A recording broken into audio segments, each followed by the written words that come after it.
वालेकुम जी, कैसे मिजाज हैं आप लोगों के? उम्मीद करता हूँ बिल्कुल ठीक होंगे। क्यूरेटर्स को अभी ज्वाइन किया है तो वेलकम टू क्यूरेटर्स। चैनल को सब्सक्राइब कीजिए, फटाफट से वीडियो को जिस तक हो सके लाइक और शेयर कीजिएगा। बेल नोटिफिकेशन को as I always say in the early इसलिए प्रेस करना है ताकि ये जो मल्टी डायमेंशनल अप्रोच के तहत चलने वाला प्लेटफॉर्म है, इसकी हर वीडियो का नोटिफिकेशन आपको सबसे पहले मौसूल हो सके।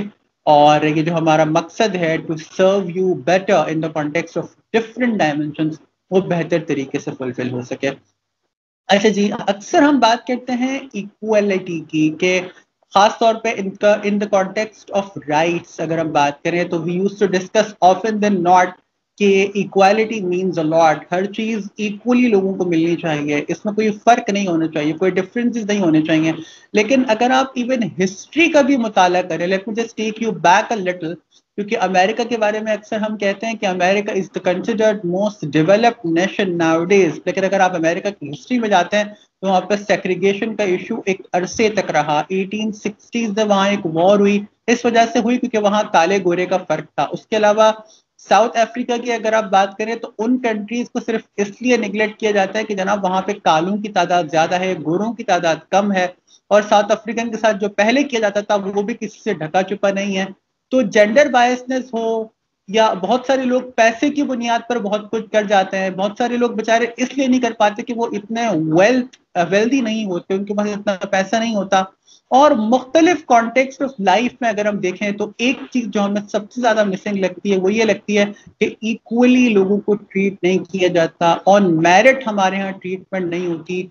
इसी सारी चीजों को आज हम डिस्कस करेंगे इन द कॉन्टेक्स्ट ऑफ लॉ, कि लॉ के नजदीक सब बराबर हैं, का वो गरीब हो या वो अमीर हो, लेकिन उस लॉ को एप्लीकेबल कैसे बनाना है, this is what is extremely important. और मैं एक मरतबा फिर इंतहाई शुक्रगुजार हूँ जो शख्सियत हमारे साथ हैं, आपने इनके साथ साइबर क्राइम के हवाले से जो हमने वीडियो बनाई थी, जबकि उसको आपने बहुत पसंद किया था, वो लिंक हम डिस्क्रिप्शन में प्रोवाइड भी कर देंगे अगर आप लोग उसको दोबारा देखना चाहें तो। आपने LLB किया है हमदर्द स्कूल ऑफ लॉ से, और उसके साथ साथ लॉ की अवेयरनेस क्रिएट करने में she is been doing wonderful job. इसी वजह से आज सेकंड टाइम भी हमारे साथ विदाउट एनी हेजिटेशन व्हाटसएवर मौजूद हैं। Let me take this privilege and welcome her once more in my show, miss Javeria Younus. अस्सलाम वालेकुम मैम, कैसी हैं आप? Walaikum salam, Waqar. It's always a pleasure to be at in your show. MashaAllah, you're doing so well, and thank you so much for this. I'm very humbled by the introduction. आपने बहुत ज़्यादा शायद तारीफ कर दी, इस काबिल मैं नहीं थी, but बहरहाल बहुत शुक्रिया। जज़ाकल्लाह। कैसे लग रहा है आपको in comparison to what you were like for the first time when you came in, and today alhamdulillah subscribers have gone up to nearly 1500 if not more. How do you feel this लोगों का interest देखकर?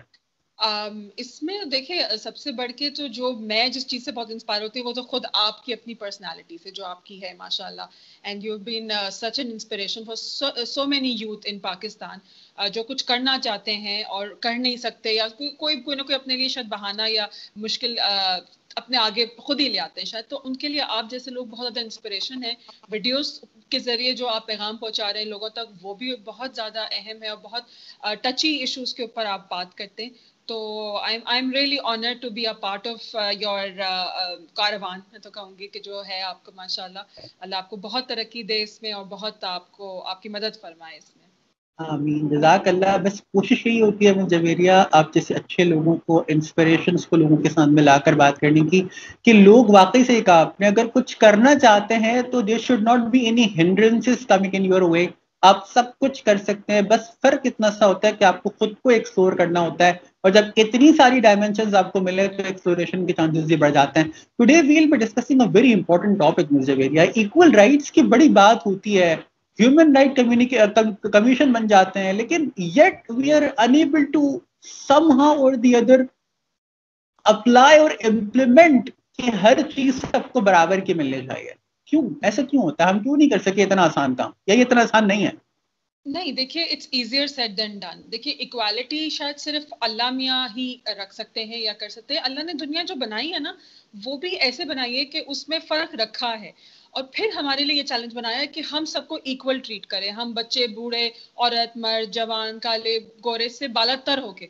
हमारा religion जो है ना, जो हमें एक सेट रूल्स देता है, जो आखिरी खुतबे में नबी सल्लल्लाहु अलैहि वसल्लम ने हमें एक पूरा एक ह्यूमन राइट का चार्टर मैं समझती हूँ दिया, वो बहुत अहम है। उसको समझना, उसको इम्प्लीमेंट करना, और वो कोई इतनी कॉम्प्लिकेटेड चीज भी नहीं है। हमारे अपने अंदर जो प्रेजुडिस होते हैं ना, वो हमें इन चीजों को इम्प्लीमेंट नहीं करने देते। हमारे अंदर एक सेंस ऑफ सुपीरियरिटी या जो होता है कि हम जो है ना वो सबसे अहम है और हमारे बगैर दुनिया नहीं चल सकती। जब तक हम इससे बालातर होकर नहीं सोचेंगे ना, मिन हैसुल कौम, मिन हैसुल इंसान, तो तब तक हम ये इक्वालिटी की बात कर तो सकते हैं, लेकिन इसको इम्प्लीमेंट नहीं कर सकते। No matter how much your constitution, your laws, your conventions provided to you, आप जब तक अंदर से बिहेवियरल चेंज, जिसे मैं कहती हूँ, नहीं लाएंगे, तब तक ये चीजें हो नहीं सकती। बिकॉज सोशल लॉज हैं, लॉ जो होता है वो एक सोसाइटी को जो है कंट्रोल करता है फ्रॉम द फ्रिंजेस।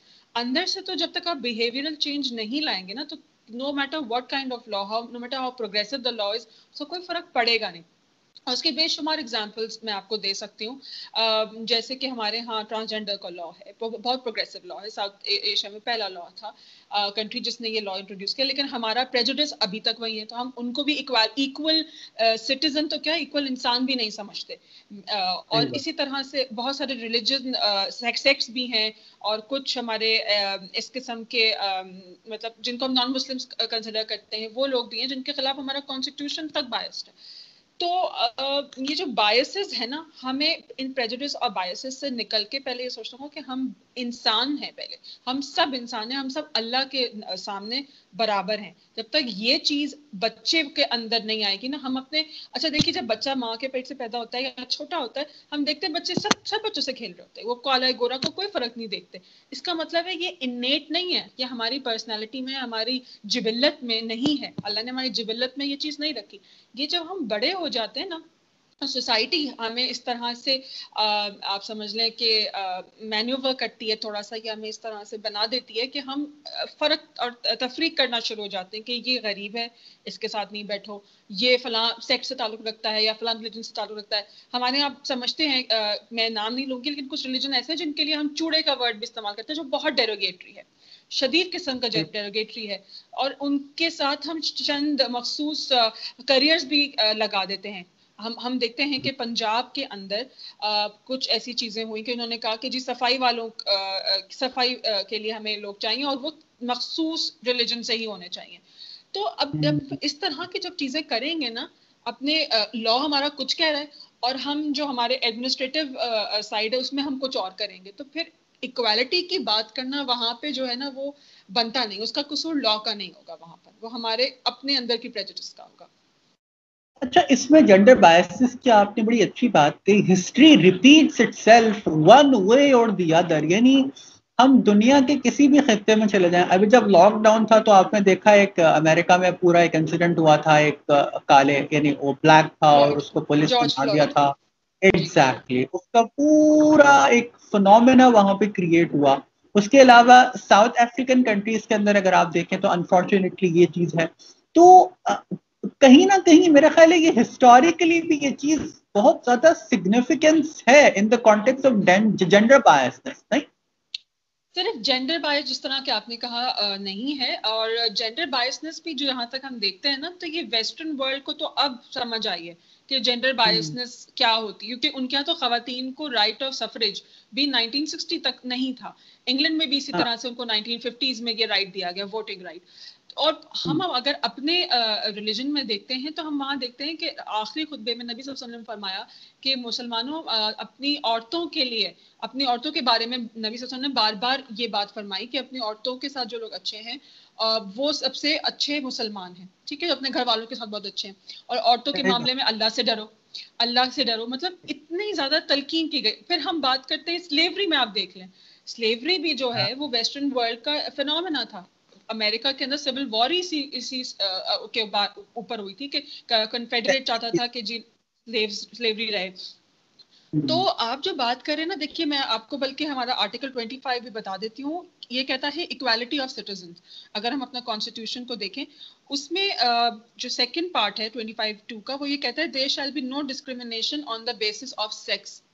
पहले था सेक्स अलोन, अब उन्होंने अलोन 18 अमेंडमेंट के अंदर हटा दिया। अलोन से मुराद ये था कि सिर्फ सेक्स के बेसिस पे नहीं, अब आप मतलब उन्होंने वहां पे कह दिया कि अब आगे कोई भी चीज इसमें ऐड कर सकते हैं, किसी भी बेसिस पे आप नहीं कर सकते।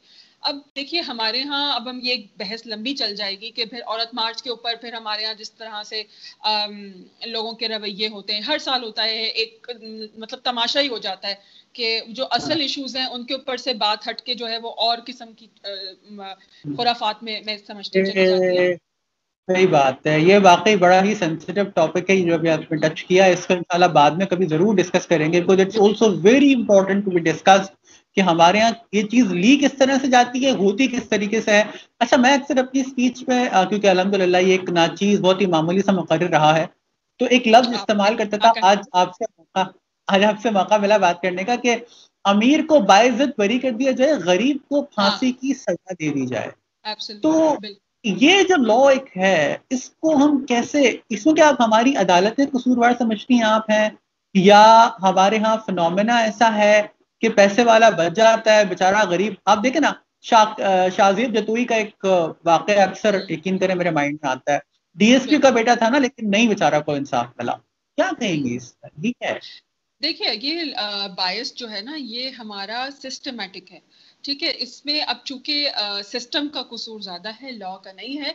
सिस्टम के अंदर हमने इस तरह की चीजें रखी हैं कि अगर जिसका लॉयर तगड़ा है उसको इंसाफ मिल जाता है, वरना कोई गरीब भी फांसी चढ़ जाता है। जैसे कि हम अक्सर एग्जांपल देते हैं गुलाम ब्रदर्स की। ये दो भाई थे जिनको फांसी चढ़ा दिया गया, उसके बाद इनका केस सुप्रीम कोर्ट में आया तो उनको बरी कर दिया गया और कहा गया कि जिनको आजाद करते, तो उनको पता चला कि वो तो फांसी चढ़ा दिए गए थे 2 साल पहले। चलिए सुप्रीम कोर्ट को भी नहीं पता था कि क्या कुछ हो रहा है। तो हमारे यहाँ चूंकि लॉ तो वही है, ठीक है, लेकिन वो किस पे इम्प्लीमेंट होते हैं कि कसूरवार जो होता है, असल कसूरवार वो भाग जाता है क्योंकि वो सही लोगों को सही वक्त पे पैसे खिलाता रहता है। एफआईआर सही दर्ज नहीं होती तो प्रोसिक्यूशन जितनी मर्जी तगड़ी हो वो नहीं जो है वो कर सकती, उसको इंडिक्टमेंट नहीं हो पाती।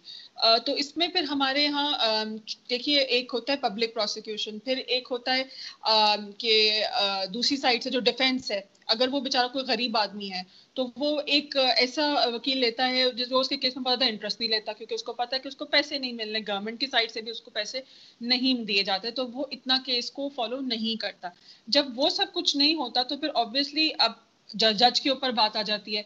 अब जजेस भी हमारे जो होते हैं पॉलिटिकल केसेस असाइड में उनमें नहीं जाती, लेकिन जो इस किस्म के केसेस होते हैं उसमें वो कोशिश करते हैं। लेकिन आप जब इतना एक सुनामी ऑफ केसेस होगा तो वो भी कितने केसेस को फॉलो अप कर लेंगे, उनके पास भी एक लिमिटेड ही रिसोर्सेज है ना, और वो हर एक केस के ऊपर तो नहीं जा सकते। फिर हमारे यहाँ एक आम बंदा जो होता है जब वो जेल में जाता है ना, उसके साथ जो सलूक होता है, जिस किस्म के साथ उसका टॉर्चर किया जाता है, एक गरीब का बच्चा तो वहां मर जाता है। अभी आपने सुना होगा एक इंसिडेंट, ये 14 साल का बच्चा जो था वो पंजाब में उसने खुदकुशी कर ली थी, अब अपेरेंटली कि उसने खुदकुशी कर ली, उसको इतना मारा पीटा। तो उन्होंने कहा कि जिसने खुदकुशी कर ली, फिर ऑटोप्सी हुई और सारा कुछ हुआ, तो उसके बाद पता चला कि ऐसा नहीं था। तो आप ये देखिए एक अमीर के बच्चे को के लिए तो एक वीआईपी जेल है, अगर जैसे कोई दूसरी साइड भी इतनी तगड़ी हो, वो इतना शोर मचाए कि वो पकड़ा जाए और वो जेल में चला भी जाए, तो एक A class B class C class जो होती है तो उसमें भी फर्क रखा जाता है। हमारे यहाँ वहां पे भी सब इक्वालिटी थोड़ी है कि हर एक को जो है एक ही तरह की ट्रीटमेंट दी जाती है। तो नहीं जेल तक, यहाँ तक तो मामला बाद में जाएगा। देखिए एफआईआर की आपने बात कही ना, एफआईआर का भी तो हमारे यहाँ अनफॉर्चुनेटली ये एक अजीब सा निजाम है ना पुलिस में, एफआईआर भी दर्ज बेचारे गरीब की तो बड़ी मुश्किल से होती है, अगर होती भी है तो वो थाने में फाइलों में पड़ी रहती है। तो ये भी तो एक बड़ा मसला है। हमारे यहाँ तो स्टार्ट से ही गरीब के साथ मसला होता है। देखिए ये तबकाती जो निज़ाम है ना हमारे यहाँ और इंडिया में भी आप देखते हैं, तो उसमें एक गरीब आदमी को भी ना यहाँ पे मसला ये कि आप पैसा और आपकी सोर्सेस, दो चीजें हैं जो यहाँ पे आपको थोड़ा सा हल्का फुल्का सा शायद इंसाफ दिला सके। यहाँ पे निज़ाम जो हमारा अदल का है ना वो अदालत में नहीं है, अदालत में अदल अब है ही नहीं। अब अगर आपको की जमीन कोई हथिया लेता है, कोई बड़ा प्रोमिनेंट आदमी या बड़ा तगड़ा आदमी, तो आप कुछ भी नहीं कर सकते। बहुत सारे लोगों को मैं जानती हूँ जिनके इस तरह के केसेस हैं, जो सालों वो चलते रहे, जेनरेशंस गुजर गए और उनको कुछ ना मिल सका, कोई पैसा भी ना मिल सका, वो जमीन तो गई सो गई, उनको पैसा भी कुछ नहीं मिला। तो इसका कोई हल अगर मैं आप लोगों को आपसे कहूं कि ये हो, तो उसका अलावा इसके कि हम बहैसियत कौम अपना बिहेवियर चेंज करें और ये सोचें कि हमने भी कल को अल्लाह को मुंह दिखाना है।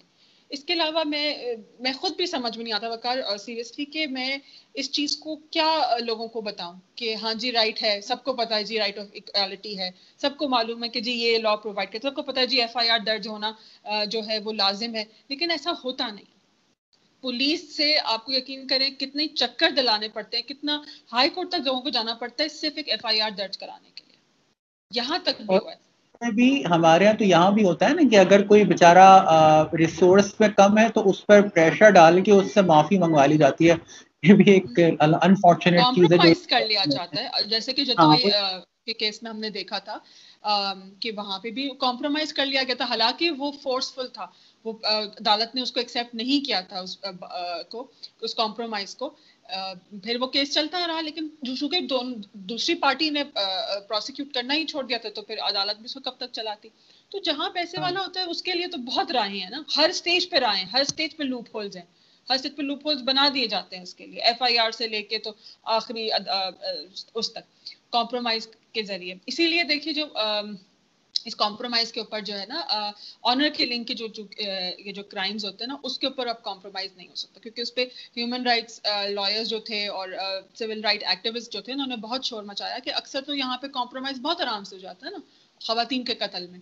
यहाँ पे एक और हमारे पास डिस्क्रिमिनेशन आ जाती है कत्ल के केसेस में भी।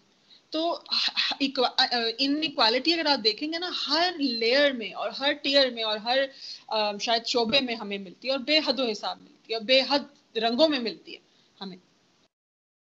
सही कह रही हैं आप, और it's a very vast topic and yet we come to the situation where हमें अपने आप को चेंज करना होगा और हमें मिनहसुल कौम खड़ा होना पड़ेगा इन सारी चीज़ों को देखने के लिए। तो एक तो हमारे यहाँ बस बिफोर वी एंड दिस कि आपको लगता है कि जो सेशन कोर्ट्स होती हैं इनका तो ज़ाहिर काम सिटी से रिलेटेड लोगों को सुनना होता है, ये जो हमारे यहाँ एक सिस्टम ऑफ कॉन्स्टिट्यूशन है या ये जो सिस्टम ऑफ कोर्ट्स है, क्या ये स्टैब्लिश नहीं हो सकेगा, या आपको लगता है कि अगेन मुश्किल हो जाएगा अभी भी इंसाफ सस्ता होना लोगों के लिए? इंसाफ सस्ता जो है वो बहुत सारी कोशिशें की गई, वर्ल्ड बैंक की तरफ से भी एक्सेस टू जस्टिस प्रोग्राम्स जो हैं वो काफी सारे दिए गए। इंसाफ देखिए सस्ता इंसाफ महंगा नहीं है। मैं अगर देखूं ना, इंसाफ महंगा नहीं है। लोगों के अंदर ना अब एक मैं कहती हूँ थकन सी एक आ गई है, क्योंकि लोगों को पता है उनको मिलना कुछ नहीं है। अच्छा, एक चीज हमारी पास एक रह गई थी, मैं चाहती थी इसको जरा सा हाईलाइट कर दूं कि इसी तरह जो 25 हम आर्टिकल आज 25 के ऊपर बात कर रहे थे, तो 25A इसके साथ इंट्रोड्यूस किया था 18वीं तरमीम में, जो कि है राइट टू एजुकेशन। अब ये सोचने की बात है, आप ये देखिए कि इक्वालिटी ऑफ सिटीजन्स के साथ जुड़ा हुआ है राइट टू एजुकेशन। क्यों? क्योंकि जब तक लोग एजुकेटेड नहीं होंगे वो इक्वालिटी नहीं आ सकती। इक्वल लेवल की तालीम जब तक सबको नहीं मिलेगी, इक्वालिटी ऑफ सिटीजनशिप नहीं आ सकेगी। तो इस बारे में भी ये अब मैं कहूंगी ना, हर चीज के ऊपर एक बहुत बड़ा टॉपिक जो है ना वो है वकार इसमें। तो इस पे भी मेरा ख्याल है हमें नेक्स्ट प्रोग्राम में बात करनी चाहिए कि किस तरह इक्वालिटी ऑफ एजुकेशन से हम इंश्योर कर सकते हैं कि कॉन्स्टिट्यूशनली हमें इक्वालिटी एज अ सिटीजन मिले, और यहीं से हमें फिर बिहेवियर चेंज भी आएगा, तालीम के जरिए से, एजुकेशन के जरिए से। सही कह रही हैं, और as ma'am Javeria said in his last comment, इंशाल्लाह इस पर्टिकुलर टॉपिक पर भी हम बात करेंगे, और अगली 2-3 वीडियोस में we'll have this series of discussing some of the fundamental rights of humanity. तो आप में जाना कहीं नहीं है, क्योंकि ultimately being a responsible citizen आपको ये पता होना बहुत ज़रूरी है कि आपके क्या राइट्स हैं, आप किन राइट्स पर आपको बेसिकली लीगल सपोर्ट होनी चाहिए, मिलनी चाहिए। सर जब तक आपको अवेयरनेस नहीं होगी आप कैसे हासिल करेंगे? Ma'am Jaberia, your last comment, then we will end this. मेरा लास्ट कमेंट होगा तमाम लोगों के लिए कि सवाल करना ना छोड़ें। अगर आप एक सिटीजन हैं तो अपने लोकल बॉडी से सवाल कीजिए कि आपकी सड़कें क्यों नहीं बन रही, आपके नलकों में पानी क्यों नहीं आ रहा, आपके बच्चों को एजुकेशन क्यों नहीं मिल रही। अगर आप एक स्टूडेंट हैं तो आप अपने टीचर्स से, अपने इंस्टीट्यूशन से सवाल कीजिए कि आपको जो ऑनलाइन एजुकेशन का सिस्टम है वो क्यों नहीं सही से दिया जा रहा। ये सब सवाल जो हम जब तक हम करेंगे नहीं ना, तो हम बढ़ेंगे नहीं। और ये सवाल करना, मैं हमेशा एक ही बात कहती हूँ हर एक को कि सवाल करना ना छोड़ें। सवाल करें अपने आप से, सवाल करें अपने सिस्टम से, अपने इर्द गिर्द के लोगों से, और जो आपके हुकाम बाला हैं, अथॉरिटीज हैं, उनसे जरूर सवाल कीजिए कि वो जो कुछ हो रहा है उसके बारे में। जज़ाकल्लाह मैम, अल्लाह ताला आपको खुश रखे और इंशाल्लाह इस किस्म के टॉपिक्स पर आपसे गुफ्तगू चलती रहेगी। और एक बार तो फिर मैं रिपीट करूंगा कि ये जो सीरीज हमने शुरू की है, ये तकरीबन कुछ वीडियोस पर मुश्तमिल होगी जिसमें आप लोगों से फंडामेंटल राइट्स के बारे में बात होगी। तो आपने वो जरूर देखनी है। चैनल को सब्सक्राइब कीजिए, वीडियो को लाइक और शेयर कीजिए, बेल नोटिफिकेशन को ऑन जरूर कीजिएगा ताकि ये इन्फॉर्मेशन आप तक लम्हा ब लम्हा हर वीडियो की सबसे पहले पहुंचती रहे। अपना और अपने गिरदरवा के लोगों का बहुत ख्याल रखिएगा। मुझे और मिस जवेरिया को अपनी दुआओं का किसी कदर हिस्सा जरूर बनाइएगा। जिंदगी ने वफा की और हालात साजगार है। तो आपसे अगली वीडियो में बहुत जल्द किसी और इंटरेस्टिंग से टॉपिक के साथ भी मुलाकात होने वाली है। ख्याल रखिएगा अपना। अल्लाह हाफिज एंड स्टे क्यूरियस।